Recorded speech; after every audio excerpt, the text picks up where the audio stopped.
Welcome to the installation guide for Fishbone's rear door MOLLE pocket panels for Jeep's 2018 and up JL Wrangler and 2020 and up JT Gladiator. Step 1. With a T20 Torx bit, remove the screw located under your door's net and set your screws aside. After removing the screws, you have the option to either remove or keep your door's netting. If you decide to remove your netting, there are two different ways you can do this. For a non-destructive removal of your netting, pry out the panel and release the elastic band from the slot retaining it. We used a screwdriver with tape on the end. Then, take a pair of pliers or something to pry with and gently remove the net from around the trim on your door. If you don't plan to keep your netting, you can use clippers to remove the netting around your door's trim. This allows you to leave the elastic band.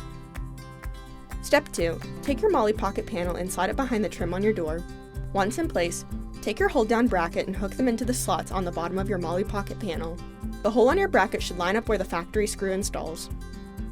Finally, with your brackets aligned, take the factory screw and screw it back into place using a T20 Torx bit. Then you're done.